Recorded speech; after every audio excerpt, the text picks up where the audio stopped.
J.O.B. the D's, hip hop and R&B. It's Kirby Gwen, and it's gonna be a good old night tonight. Some phenomenal Detroit creatives. I've got Brianne Whlgns, Tony Whlgns, and Uncle Tay. I'm sorry, just Uncle Tay. The Whlgns are in the building. Hello. Hola, ¿cómo estás? Okay. What's the deal? Y'all like the Destiny's Child of Detroit arts. I just realized that. And then Wait, Destiny's Child. We all have to be Beyonce though. Beyonce. For sure.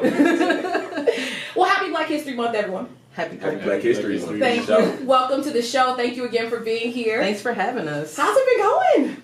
I'm tired. Oh, man. Wait, no, tired is the wrong word. Exhausted, but blessed. Yeah. Amen. That's the word. Wow. Well, you guys have been doing some incredible things. But just to catch everyone up to speed who may be like first-time listeners or just getting introduced to the Whlgns, explain what is a hooligan? A hooligan is anyone that loves what they do and does what they love.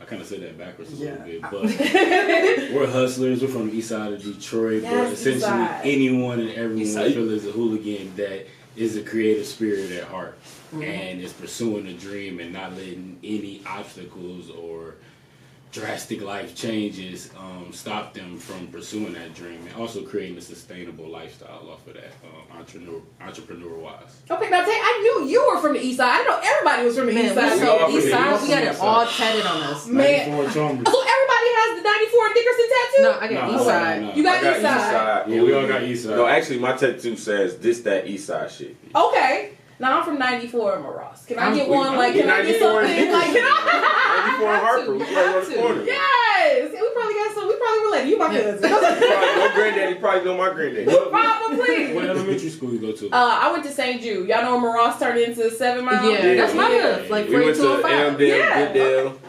See, we family. I know we went way back. In spirit, we went way back. Okay? We used to hit the Chandler Park wave pool, you feel me? Yes.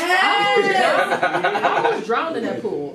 Yes, I almost drowned. I'm glad we got you here today. I'm so glad you made it. Tragic loss. Chandler Park could have took Bree from us. It's crazy. When you got purpose, when you got purpose. I was swimming out like. She's like, I believe in me. I believe in me. Can you swim now? Yeah. So I was young. I was like 8 years old, and I was like, ooh, 12 feet. And you know when the waves start hitting, I went all the way to the end. See, that's the problem. You said, ooh, 12 feet. I'm like, ooh, 12 feet. I was a curious kid. Yes. Well, I'm sure that curiosity has paid off because you guys are absolutely incredible when it comes to the visual and musical arts. Thank you. Let everyone know, again, like introduce them to not only the Detroit campaigns that you guys have been doing, but also national brands. What's been your favorite thing that you've worked on so far? For me, I can't lie. Yeah. I just Tell it, girl. Listen, Go crazy. let me just drop it. I just landed from London. Yes. So, I've been working with StockX on this world tour, doing like people that I find cool with streetwear. So I already went to Australia, Africa, and yesterday London, and I like walked the streets, and then I do like all of the campaigns for the Lit Bar with Melissa, and she just dropped her store downtown, which everybody should check out. Lit Bar. Like shout out to Melissa and Roscoe, I love them with all my heart. So them are the two like cool right now projects, and plus like our leaders amongst leaders that I'm just adoring. Like I adore so much right now. So yes, international melanin. Yes. Oh, did we just get a text? Everybody's phone just ringing. I saw Bree phone ring, then Tom phone ring. My phone is ringing right now. it's deep. We love y'all still. So currently, been doing a lot of mural bookings. I don't want to drop names and something karmatic karmas, but possibly Carhartt. Working with the Detroit Pistons, working with the Eastside Community Network, working with One Times Run, working with the community, working with the youth, working with all the day, youth, every day, partnering with different schools, just partnering with different entrepreneurs at the end of the day, just to create greater and bigger things for the creative arts of Detroit. And definitely partnering with my old high school, Detroit School of Arts. Shout out DSA. Just because there is a creative hub for high school students, and it gets overlooked sometimes. And we just want to bring some awareness that there is a location for kids to go that are interested in the creative arts, music, dance, instruments, all that. And then there was Uncle Tay. Like, did you choose the moniker Uncle, or they just made you the uncle? So I'm gonna tell you exactly where it came from. So on my mom's side, I'm the only child. Okay. So, and me and Tone are cousins. We always tell people we brothers because we grew up like brothers. You know what I'm saying? Yeah. But I found out I had sisters like in 2013 on my pop's side. Never knew about them.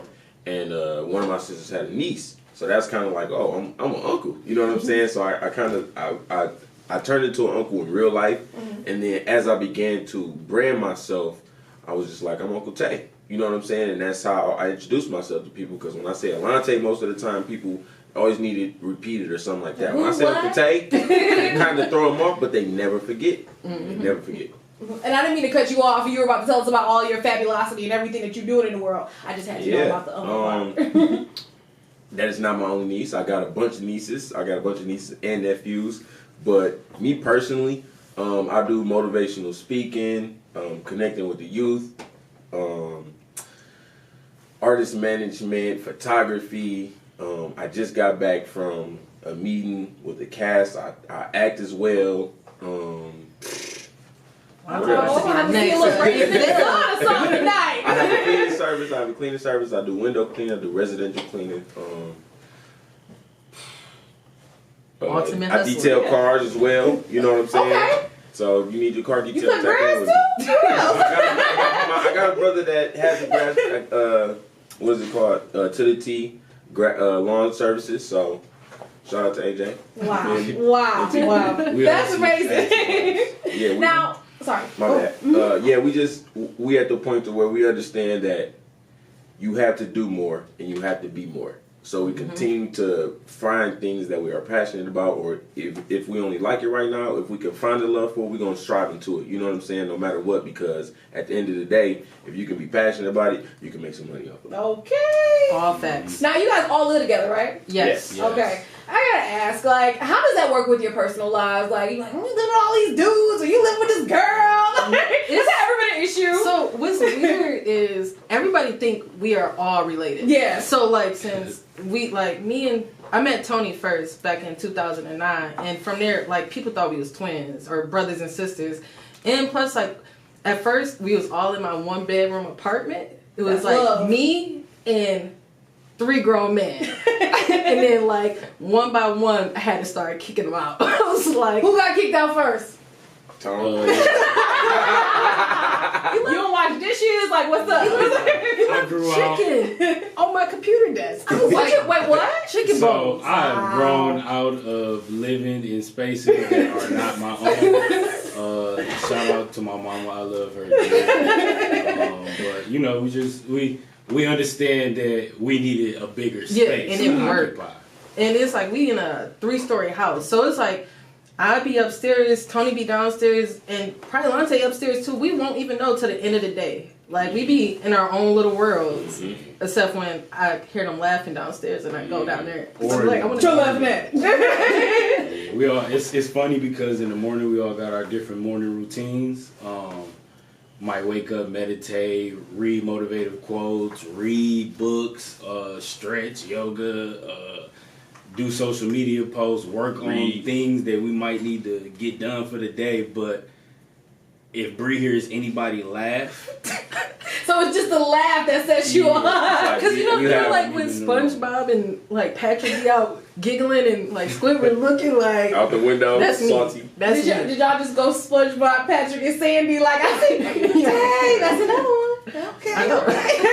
Let me find out. We always have like meetings in the hallway. At our doorways. We always be right at our door though. Never too far. I'm the wild card, so like I'll walk out my room. I'll be like, "Hey guys, so let's talk about this little showcasing we about to do." And they be like, "Bree, we just woke up. Like, give us something." I'm like, right? She be ready to jump right into a meeting. Like, business. Listen, we in this house. We need to get stuff done. So I'd be like, "Hey guys, I know you just getting out the shower, but I need to get this done." So Tony be like, "Don't bother me till 10." Human interaction before 10. So now that you are in this bigger space, would you say that personally, or maybe in your creative lives, how has living together made you better?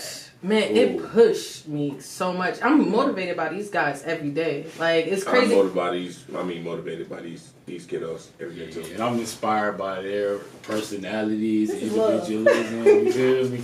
But what's most inspiring is that we can wake up and do whatever it is creatively that's on our mind within our own household. You know, we might not even got to put on clothes yet, but if we have an idea, we can just jump right into it. And just utilizing the resources that we have acquired and the resources that are around us, we just try to make anything possible. And the good thing about the house is from top to bottom is you can work. Like, we got a 4th room. Like, we have like meetings we have artists that come out of town that, you know, like sleep and work there. And then like when you get to the middle floor, it's a photography studio.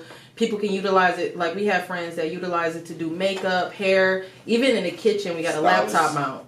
Like, we got like stylist racks everywhere around. And then when you go into the basement, like, you have a whole art studio. So like, we be having, that's where we also have our Leaders Amongst Leaders meetings and stuff at, where our youth.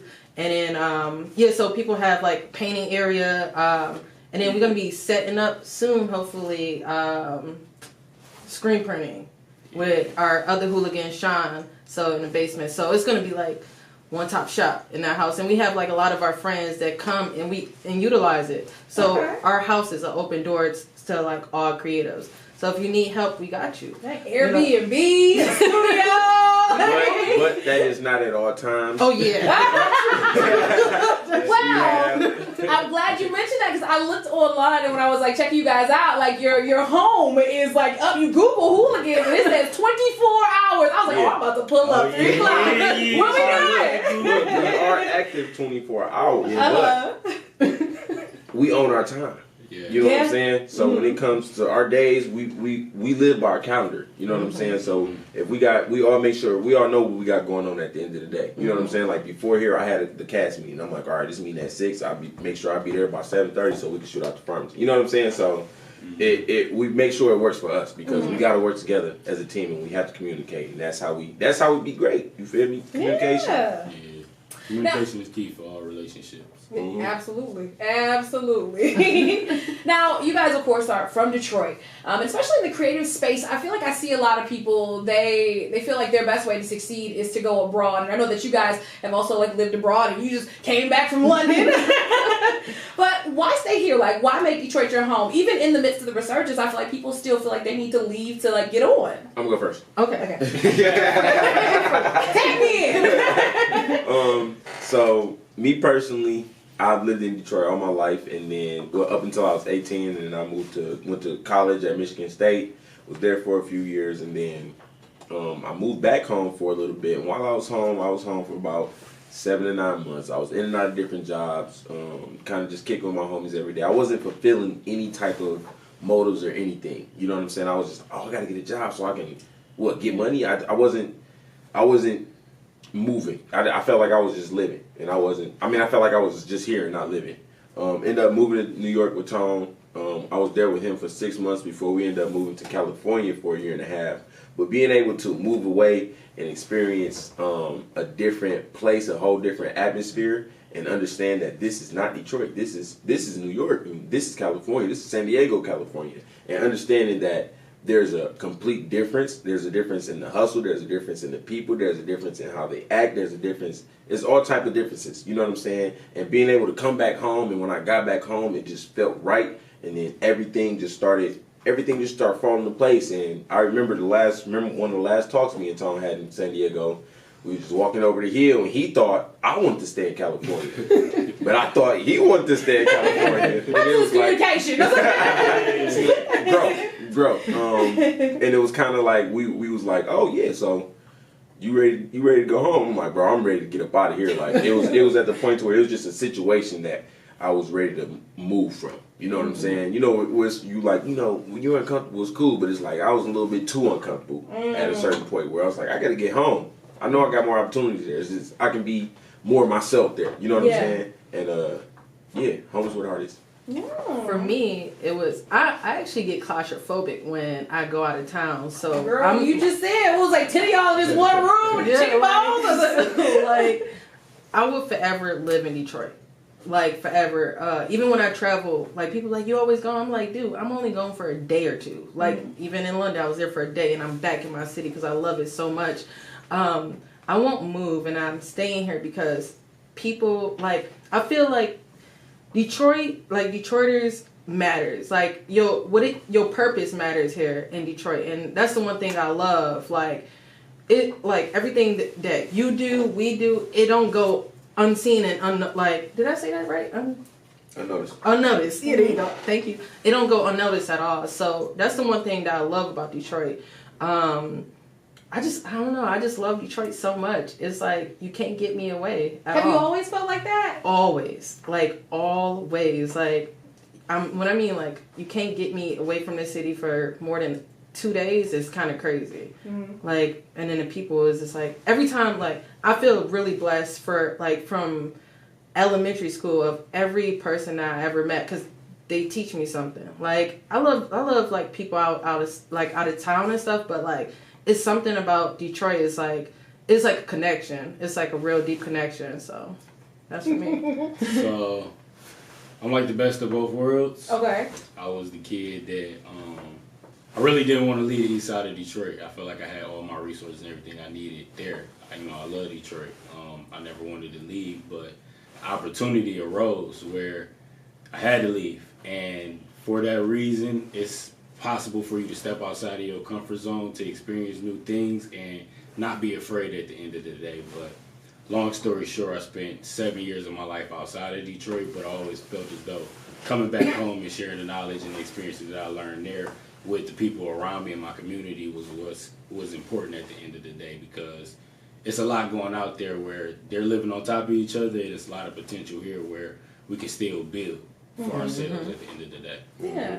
I'm glad that you mentioned that about sharing a wealth of knowledge, because you guys have so much. We've been sitting here for like 10 minutes. I'm like, you know a lot of stuff. Y'all lived. But you guys have a phenomenal initiative coming up right now. Leaders amongst the leaders. And I see the shirt, the sweatshirt. We already got the merchandise. All day. Explain to people just how incredible this is and the community impact you guys are making right now. You want to go first? Okay, so we feel as though it's important to acknowledge the disparity that our communities face, specifically where we're from, 48234, 48213, 48205. It's like, at the end of the day, there's kids still in these areas. We may have experienced other things outside of our comfort zone, but there's kids still here, and there's still generations that are living in disparity, but there's still potential at the end of the day. It's like we want to use like a metaphor of plants. We love plants. I love plants. Yes. So many plants in our house. It's like giving life, like cleanses the air, make your lungs feel good when you have plants. Yeah. Good vibes over here, you feel? But it's important to utilize the seeds in the community to nurture that potential and watch it grow. So with these kids that's still in our communities, we feel as though it's important to have mentorship, because it's something that we didn't have growing up. And we feel as though we mentor each other, peer-to-peer mentorship, and we feel as though also that there's a gap between the generations that could have and have mentored us and the youth that needs what it is that we can provide at the end of the day. Because yes, we may be day-to-day entrepreneurs, but we try to find time to still give back in some way, some form, even if it's like 2 hours a week or 4 hours a week. It's something in some way, some shape, some form. Now, how many kids are you guys accepting into the program? Right now, we're working with 2, which is Christian, his name is DJ Sickman, and then you have Roman with Whlgns. So we're going to be working with them for the next 6 months, building out their business and their business plans. And around, like, we said next, For the next cohort, we want to introduce. So this is based on our resources. The goal is to continue fundraising for the youth.